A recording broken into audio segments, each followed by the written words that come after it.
Listen up, because what I'm about to tell you could save you $30, $40, maybe $50,000. Right now, dealerships across this country are sitting on mountains of unsold trucks, and their salespeople have been told to move that metal at any cost.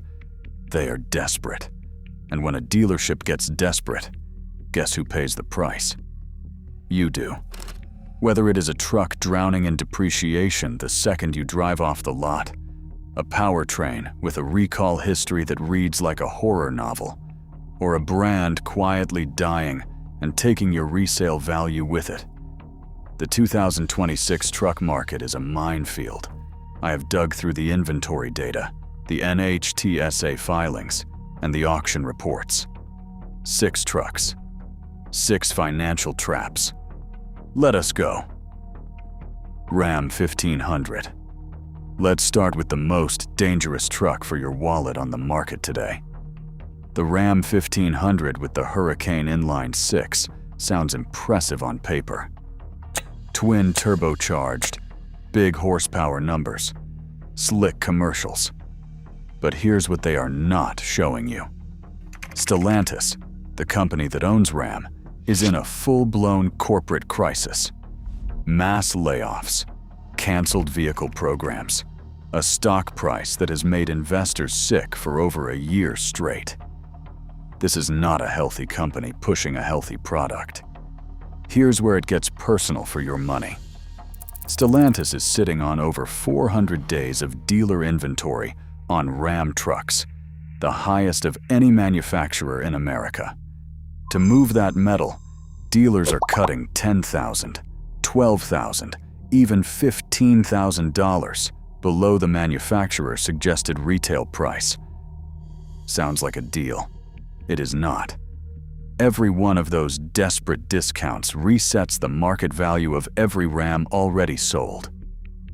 If you bought one last year at full price, those cuts just erased a chunk of your equity overnight. Walk into a Ram dealership today, sign the papers, and you are underwater before you leave the parking lot. Auction data from Manheim and Black Book both show Ram trucks losing value faster than almost any competitor in the segment. The Hurricane engine is unproven long-term. The company behind it is unstable, and that inventory glut is not clearing anytime soon. This is not a truck purchase. It is a financial trap with a tailgate.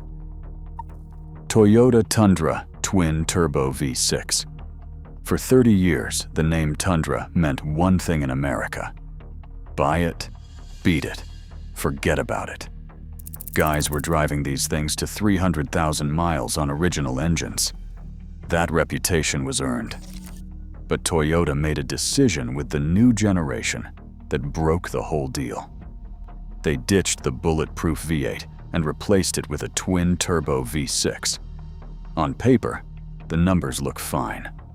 In the real world, that engine has been the center of multiple NHTSA investigations and owner complaints involving oil consumption, turbo failures, and timing issues that do not show up until you are already past warranty. The inventory numbers tell the story. For the first time in decades, Tundras are sitting on dealer lots for over 150 days. That never happened with the old truck, because people wanted the old truck. The new one? Buyers are hesitating. And when Toyota buyers hesitate, that is a 5-alarm warning sign.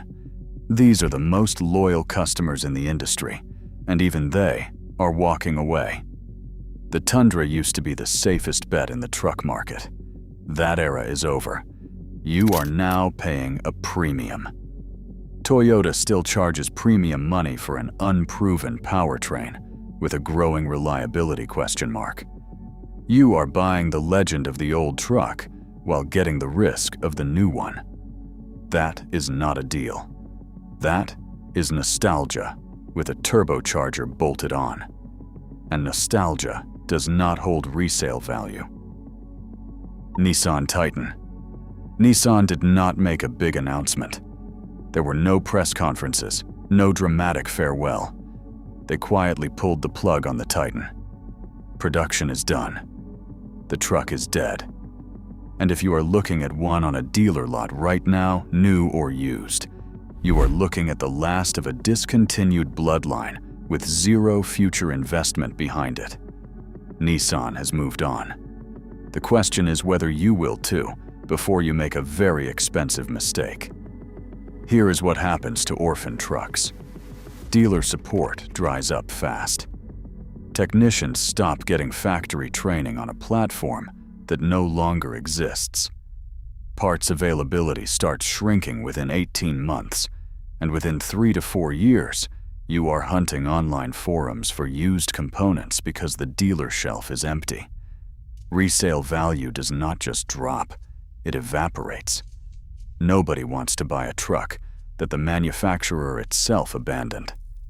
At auction, Titans are already being treated like liabilities, not assets. Buying a Nissan Titan in 2026 is not just a bad truck decision. It is a bad math decision.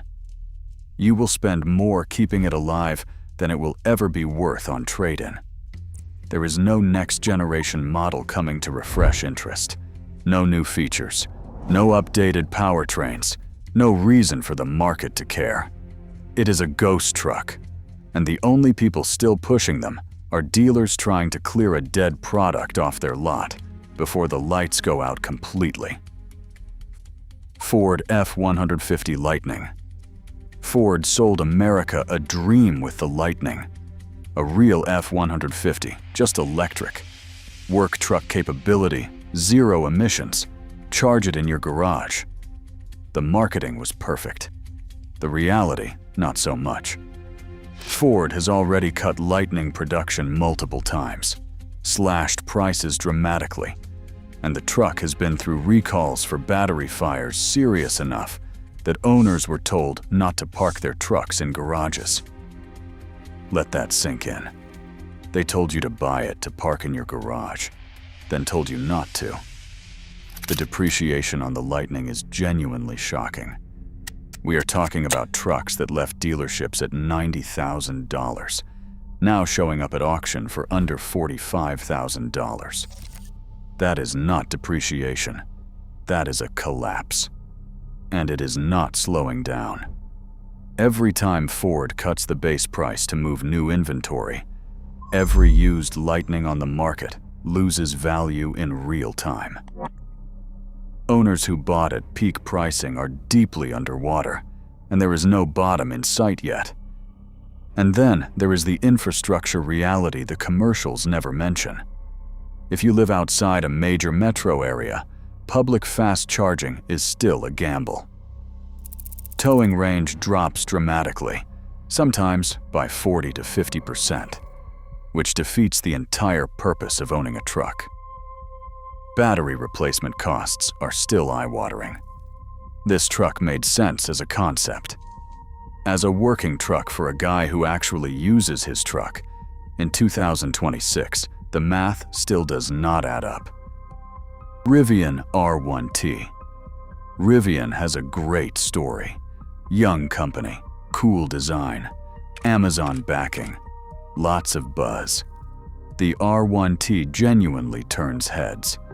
It is an impressive piece of engineering on the surface. But here is the problem. A great story does not fix your truck when it breaks down 200 miles from the nearest Rivian service center. And right now, those service centers are still few and far between. This is a company that is still figuring out how to be a car company, while simultaneously asking you to trust them with $40,000, $50,000, $60,000 of your money. Production quality consistency has been a documented issue since day one. Owners have reported panel gaps, water intrusion, software bugs that require multiple service visits, and wait times for parts that stretch into months. Not days. Months. Because Rivian does not have the supplier network, the parts inventory, or the dealer infrastructure that Ford or GM has built over 100 years. When something breaks on your Rivian, And statistically, something will. You are at the mercy of a company that is still burning through cash and has not turned a consistent profit. The resale market is already telling you the truth. R1T values have dropped sharply as newer models and competitors enter the space. If Rivian hits serious financial turbulence, and analysts have flagged that risk repeatedly, your truck's value and your service support disappear at the same time. That is the startup gamble nobody puts in the brochure. You are not just buying a truck. You are buying a bet. And right now, the odds are not in your favor. Jeep Gladiator. The Jeep Gladiator was supposed to be the best of both worlds, Jeep capability with a truck bed. But in 2026, it is a dealer's worst nightmare. Dealers are sitting on lots for an average of 130 days. Why? Because the novelty wore off. It is loud, it is cramped, and for the price of a mid-sized Jeep, you could buy a full-size truck with twice the comfort. If you are over 50, your back will tell you within 10 minutes why this was a mistake, and your bank account will tell you the rest when you try to sell it. The resale value on Gladiators has tanked because the cool factor does not pay the bills. It is a niche product in a market that is moving back to practicality.